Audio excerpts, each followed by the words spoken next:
खबरें सबसे पहले आपको मुंबई की दिखाएंगे, क्योंकि तस्वीरें देखिए हाल मुंबई का क्या है। बारिश से दरिया बन चुके हैं मुंबई, पानी पानी हो चुके हैं मुंबई। किस तरीके से तमाम इलाके पूरी तरह से डूबे हुए हैं। 2 दिन की बारिश और मुंबई पूरी तरह से पानी पानी। हालांकि राहत की बात अभी फिलहाल ये है कि बारिश नहीं हो रही है। हल्की हल्की बूंदाबांदी सुबह से हुई है, हल्की बारिश हुई है और मौसम विभाग ने आज भी भारी बारिश की आशंका जताई है। मुंबई समेत महाराष्ट्र के कई इलाकों में भारी बारिश हुई है। मुंबई में कल से बारिश ने सारे रिकॉर्ड तोड़ दिए। सड़कों पर पानी भर गया है, लोगों के फंसे होने की खबरें आई हैं। तस्वीरें लगातार आपकी टीवी स्क्रीन पर है। देखिए बोट के सहारे किस तरीके से लोगों को बाहर निकाला जा रहा है। लोकल ट्रेन में फंसे सैकड़ों लोगों को पानी के बीच से निकाला गया, तो शहर में कई जगहों पर पेड़ गिरने की खबरें भी आई। घरों में पानी घुस गया है। लोगों को सीधे सीधे यही कहा गया कि जरूरत ना हो तो घरों से बाहर ना निकले, क्योंकि आज भी बारिश का अलर्ट जारी किया है मौसम विभाग ने। बारिश को लेकर पहले ही मौसम विभाग अलर्ट जारी कर चुका था। पूरा शहर एक तरीके से पानी पानी हो गया। हालात लगातार बिगड़ रहे हैं। इस बीच राहत की बात सिर्फ और सिर्फ इतनी है कि अभी बारिश थोड़ी कम है वहां पर। ये तस्वीरें देखिए किस तरीके से 290 लोग जो कि फंस गए थे उनको बोट के सहारे बाहर निकाला गया। लैंडस्लाइड की खबरें, जगह जगह पेड़ गिर रहे हैं। 2 दिन में बारिश और मुंबई किस तरीके से पानी पानी हो गई है। कहीं पानी जमा हो गया है, कहीं लैंडस्लाइड की खबरें। और ये तस्वीरें भी हम आपको मुंबई से ही दिखा रहे हैं। बहुत सारे ऐसे इलाके जहां पर पेड़ गिरने की वजह से भी यातायात बाधित।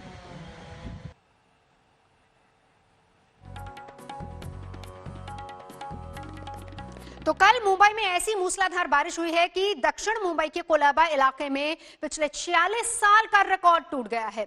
झमाझम बारिश से सड़कें समंदर में तब्दील हो गई। रेल की पटरियों पर नदी की तरह पानी बहने लगा। हालात ऐसे बिगड़े कि ट्रेन मुसाफिरों को बचाने के लिए एनडीआरएफ और आरपीएफ को लगाना पड़ा। आप ये तस्वीरें देख सकते हैं लगातार किस तरीके से बोट के सहारे लोगों को सुरक्षित बाहर निकाला जा रहा था।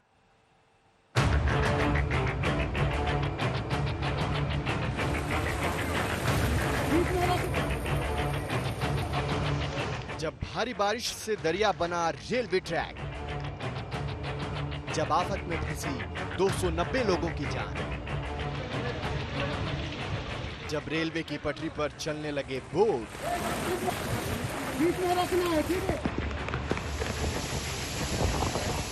मुंबई में जब बरसी मूसलाधार आफत, ट्रेन मुसाफिरों का बोट से रेस्क्यू ऑपरेशन। यहाँ ट्रेन की पटरी हुआ करती थी, मुंबई की लाइफलाइन रफ्तार से दौड़ा करती थी, लेकिन मूसलाधार बारिश ने पूरी तस्वीर बदल दी। भारी बारिश से पटरी पर इतना पानी भर गया कि दरिया जैसा मंजर नजर आने लगा। पानी के प्रहार ने ट्रेनों का पहिया रोक दिया। पटरियों पर एनडीआरएफ की छोटी नावें चलने लगी। तस्वीरें देखिए किस तरह राष्ट्रीय आपदा मोचन बल और आरपीएफ के जवान नावों पर बिठाकर लोगों को प्लेटफॉर्म पर पहुंचा रहे हैं। इन तस्वीरों को देखकर आपको अंदाजा होगा कि बुधवार को मुंबई वालों पर कैसी मूसलाधार आफत बरसी होगी। मध्य रेलवे के प्रवक्ता के मुताबिक सीएसटी और सैंडहर्स्ट रोड स्टेशन के बीच 2 लोकल ट्रेनें पटरी पर पानी भर जाने से फंस गई थी। इनमें एक ट्रेन करजत से सीएसटी जा रही थी, लेकिन मस्जिद स्टेशन से करीब 60 मीटर पहले पानी में फंस गई। दूसरी ट्रेन सीएसटी से करजत जा रही थी। दोनों ट्रेनों पर कुल 290 लोग सवार थे। मस्जिद स्टेशन पर पानी प्लेटफॉर्म के ऊपर बह रहा था। ऐसे में मुसाफिरों के लिए पैदल पार करना मुश्किल था। कई जगहों पर पानी सीने तक भरा हुआ था। बुधवार शाम 4 बजे के आसपास की घटना है। करीब 5-6 घंटे चले रेस्क्यू ऑपरेशन में एनडीआरएफ ने 39 और आरपीएफ ने 251 लोगों को रेस्क्यू किया। तेज मूसलाधार बारिश ने कल ऐसा कहर ढाया कि रेलवे ट्रैक्स पर जहां लोकल ट्रेन्स चलती हैं, उनके ऊपर नाव चल रही थी। जी हां, वो तो शुक्र है एनडीआरएफ के जवानों का, जिन्होंने करीब 200 से ज्यादा मुंबई वासियों को वक्त रहते ट्रैक के ऊपर अपनी बोट्स के जरिए सुरक्षित बाहर निकाल लिया, वरना मुसीबत बहुत ज्यादा बढ़ जाती।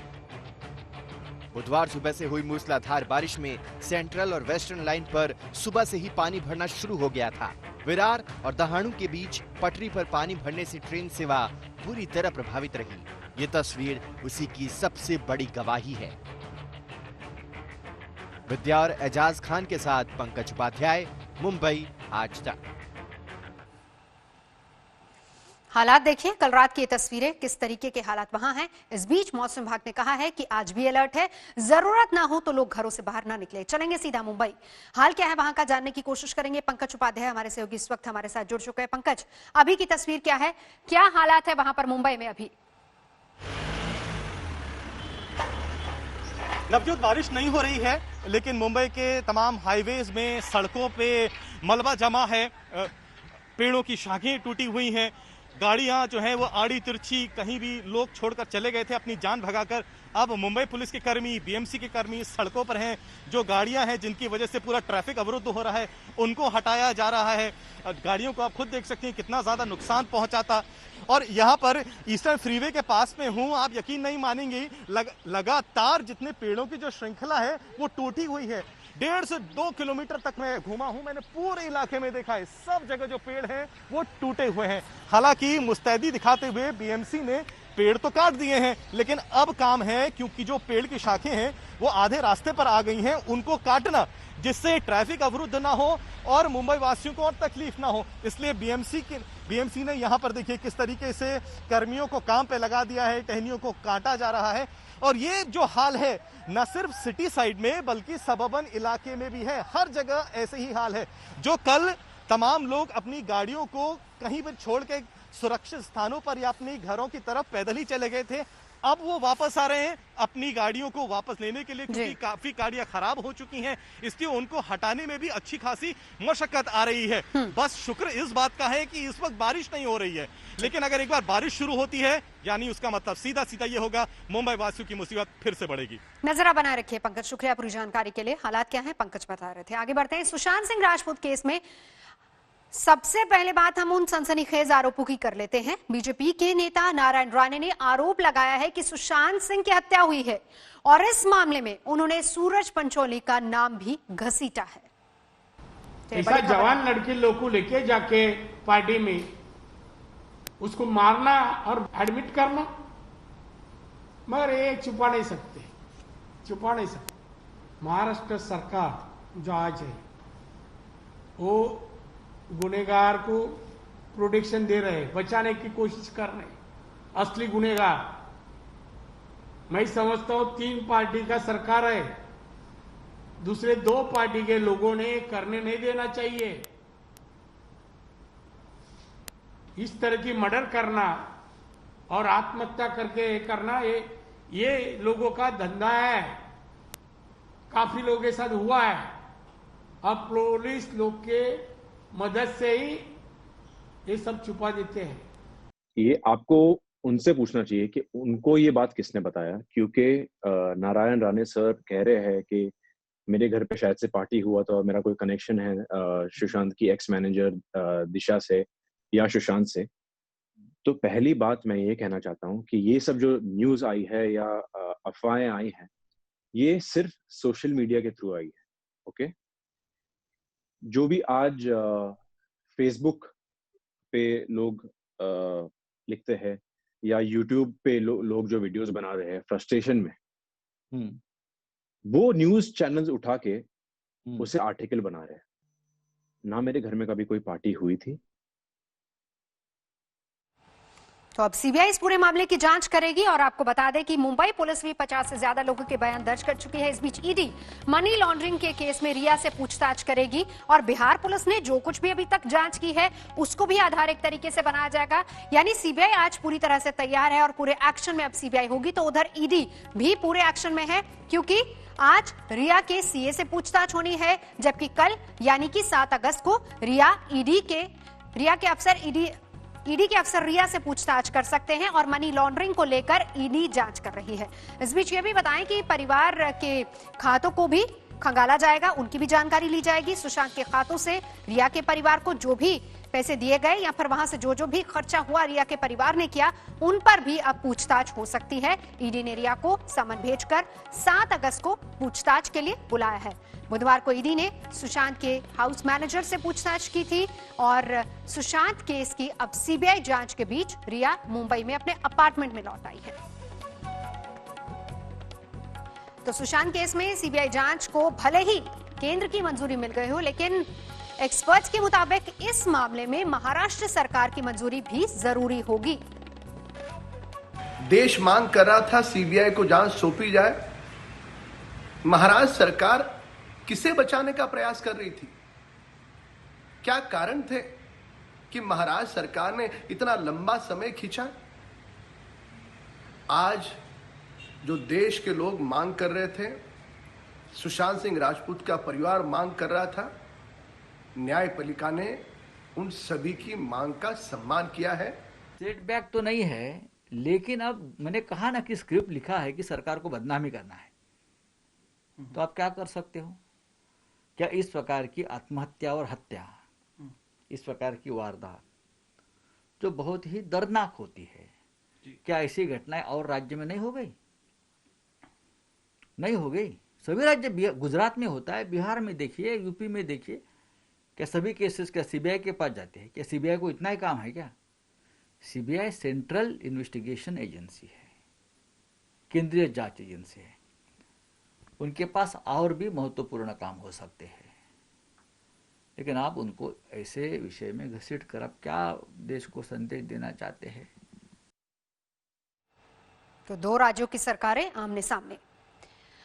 किस तरीके से अब आज से सीबीआई जांच शुरू करेगी? सीबीआई भी एक्शन में और उधर ईडी भी एक्शन में है, क्योंकि ईडी ने भी अब रिया से पूछताछ के लिए समन भेजा है। आगे बढ़ेंगे। लेबनान की राजधानी बैरूत में जबरदस्त धमाके की गूंज से पूरी दुनिया हिल गई है। धमाके में मरने वालों की संख्या अब 100 से बढ़कर 135 तक हो गई है। शुरुआती जांच में धमाके की वजह लापरवाही ही माना जा रहा है। एक धमाका जिसने पूरी दुनिया को हिला दिया।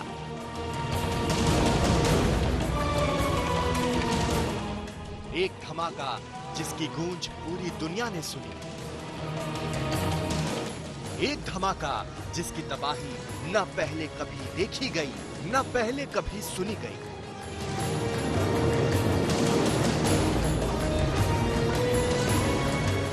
दो 2750 टन अमोनियम नाइट्रेट ने लेबनान की राजधानी बेरूत को बुरी तरह झकझोर दिया। धमाका होते ही धरती फटने लगी, छत गिरने लगी, बिल्डिंग हिलने लगी, घर के शीशे टूट गए, लोगों पर कहर बरस पड़ा।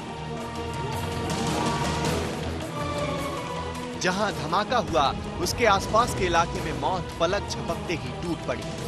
धमाके वाली जगह से 2 किलोमीटर के दायरे में सब खत्म हो गया। 10 किलोमीटर के दायरे तक सभी घरों को नुकसान पहुंचा। धमाके की आवाज ही इतनी ज्यादा थी कि 200 किलोमीटर दूर भी सुनाई दी गई।